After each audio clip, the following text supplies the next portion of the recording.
Assalamualaikum warahmatullahi wabarakatuh. Waalaikumsalam warahmatullahi wabarakatuh. Kami dari kelompok 3 ingin mempresentasikan hasil proyek kami dengan judul Pengembangan Sistem Pendukung Keputusan Pemilihan Siswa Berprestasi dengan Metode SAW berbasis situs web. Selanjutnya, perkenalkan saya Corteresia. Selanjutnya, Saya Muhammad Aldi. Selanjutnya, Selanjutnya, Saya Sekarwani. baik, pada kali ini penjelasan utama latar belakang akan disampaikan oleh Tika. Kepada Tika, dipersilakan. di era perkembangan teknologi saat ini, pemanfaatan teknologi menjadi sangat mudah dalam menyelesaikan permasalahan. Dengan bantuan teknologi komputasi dapat menyelesaikan permasalahan perhitungan, kriteria untuk memilih peserta didik yang berprestasi. Dengan memanfaatkan SPK pengajar, dapat dengan mudah memilih peserta didik yang mendapatkan prestasi dengan memasukkan data nilai yang telah didapat. Rumusan masalah. Permasalahan dapat dirumuskan dengan bagaimana merancang sistem pendukung keputusan siswa berprestasi berbasis web menggunakan metode SAW. Tujuan penelitian ini adalah membangun sistem pendukung keputusan siswa berprestasi berbasis web menggunakan metode SAW atau Simple Additive Weighting. Selanjutnya akan dijelaskan oleh Ardi. penelitian terdahulu. Penelitian yang dilakukan oleh Fajar Wahyudi Parmadi dengan judul Sistem Pendukung Keputusan Pemilihan Siswa Berprestasi dengan metode SAW Simple Additive Weighting. Tujuan dari penelitian ini adalah membuat sistem pendukung keputusan yang dapat membantu guru atau pihak sekolah dalam pemilihan siswa berprestasi. Dalam penelitian ini, penulis menggunakan metode SAW, Simple Additive Weighting, merupakan suatu metode dengan konsep dasar metode ini adalah mencari penjumlahan terbobot dari rating kinerja pada setiap alternatif pada semua atribut. Metode ini membutuhkan proses normalisasi matriks keputusan X ke suatu skala yang dapat diperbandingkan dengan semua rating alternatif yang ada. Setelah dilakukan pengujian SAW, dari 23 calon siswa berprestasi dapat terpilih siswa berprestasi dengan nilai tertinggi sesuai dengan parameter yang sudah ditentukan. Siswa berprestasi yang terpilih yaitu siswa yang bernama Tufa Nur Islamiyah dengan nilai 0,95, di mana nilai dari siswa tersebut di atas nilai dari siswa-siswa lainnya. Dengan demikian, metode SAW mampu memberikan rekomendasi pemilihan siswa berprestasi terbaik dengan hasil perhitungan lebih cepat dan akurat, sehingga informasi yang dihasilkan dapat digunakan sebagai pendukung keputusan. Definisi sistem pendukung keputusan.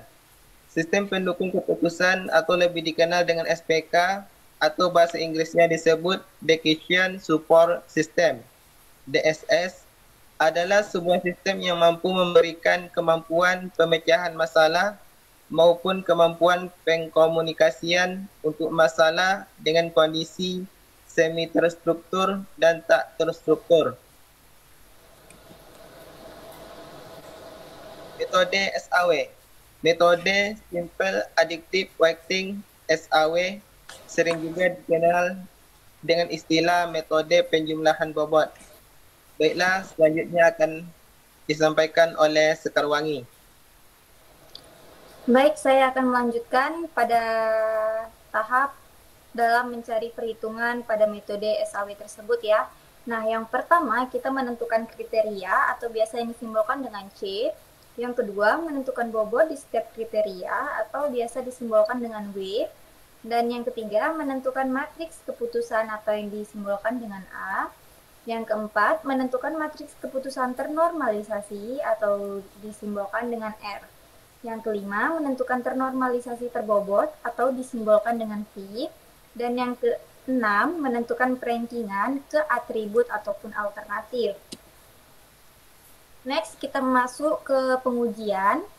Ini merupakan contoh dari penerapan-penerapan yang kita gunakan ya. Nah, di sini pertama kita menentukan bobot terlebih dahulu di setiap kriteria.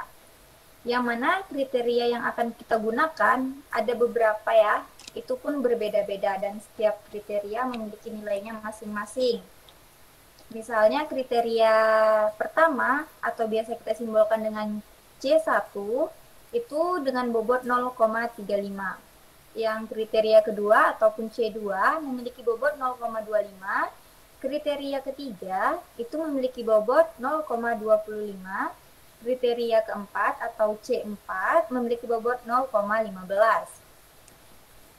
Oke, selanjutnya kita menentukan matriks keputusan ya. Nah, kita membuat alternatif untuk membuat objek yang kita gunakan untuk mencari ranking yang mana.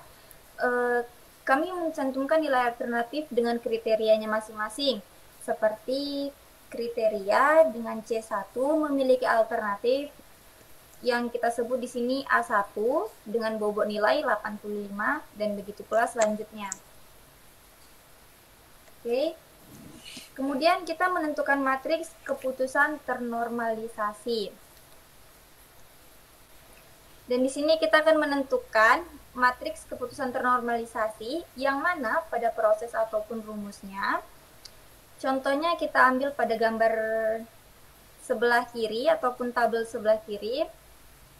Kriteria ataupun C1 yang memiliki alternatif dengan bobot nilai 85 itu dibagi dengan semua kriteria dengan bobot yang lainnya, misalnya 85, 80, 75, 85, ataupun 80. Dan tabel sebelah kanan itu merupakan hasil dari keputusan ternormalisasi. Seperti kriteria pada C1 memiliki alternatif A1 dengan hasil yaitu 1. Seperti itu. Begitupun selanjutnya.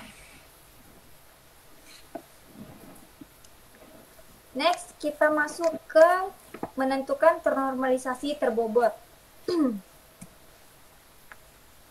Yang mana kita sudah menentukan semua nilai, maka kita lanjut menentukan ternormalisasi terbobot ini yang merupakan dikalikan dengan ketetapan kriteria dengan bobot yang sudah kita tentukan di awal, seperti di tabel bawah kiri. C1 ataupun kriteria 1 memiliki bobot 0,3.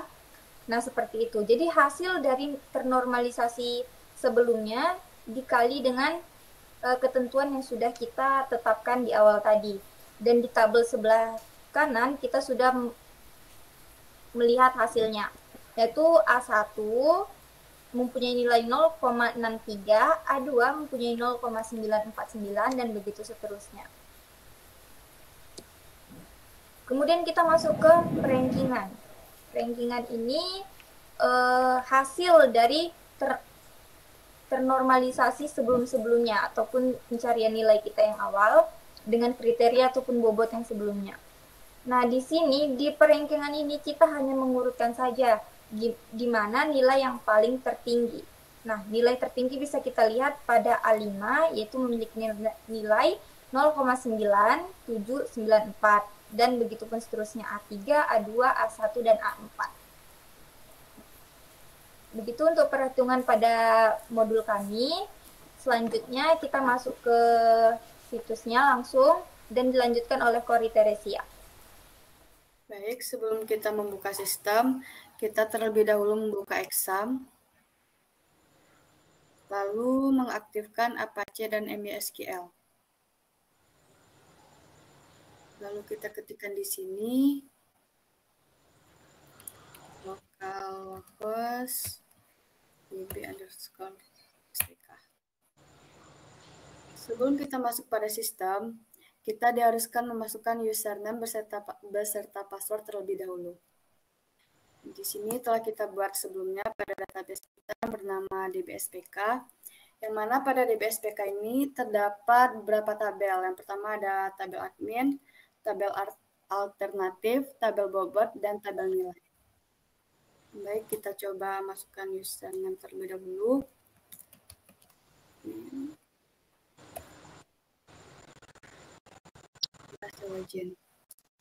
Pada form beranda ini, Terdiri dari beberapa form. Yang pertama ada data alternatif, penilaian, ranking, dan bobot.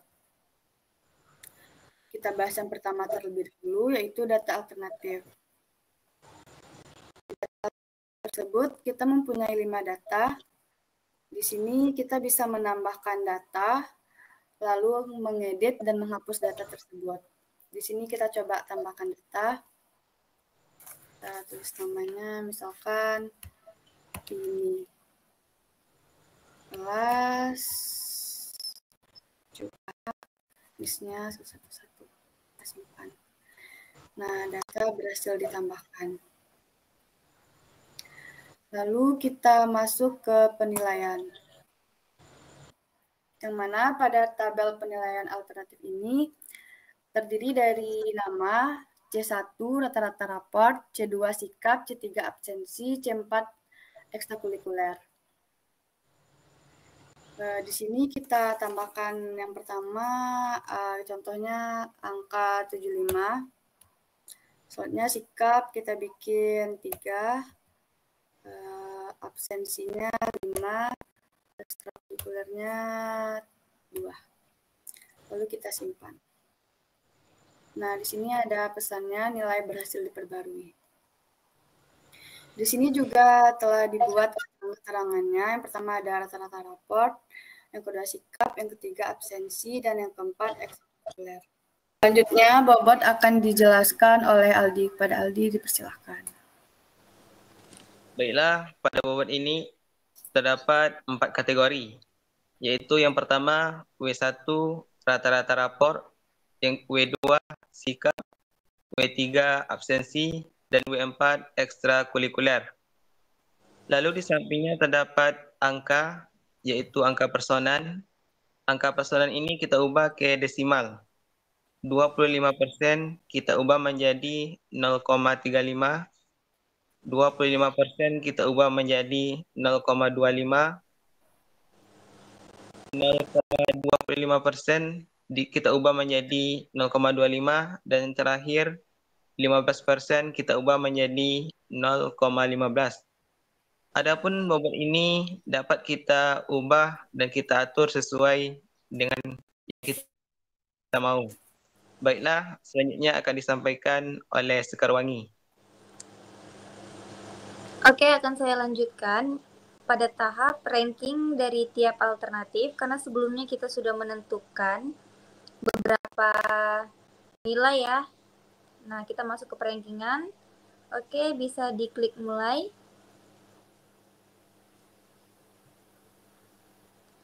Ya, dimulai.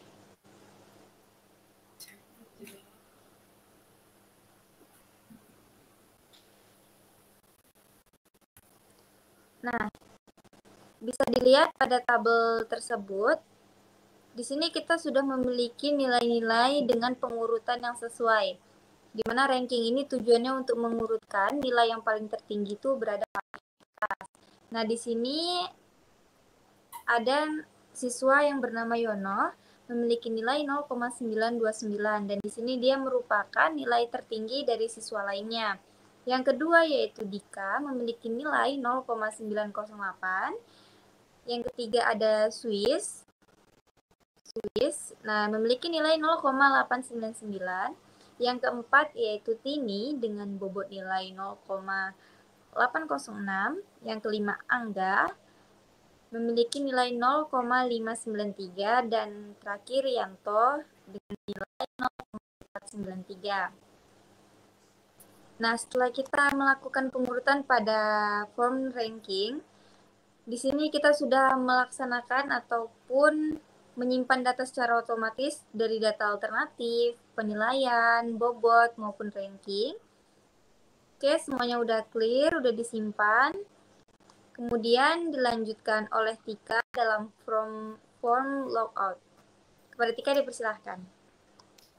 Baiklah, langkah terakhir kita coba untuk logout. Baiklah, saya kembalikan lagi kepada Koliterisya. Sekian presentasi dari kami. Tutup dengan Assalamualaikum warahmatullahi wabarakatuh. Waalaikumsalam warahmatullahi wabarakatuh. Waalaikumsalam warahmatullahi wabarakatuh.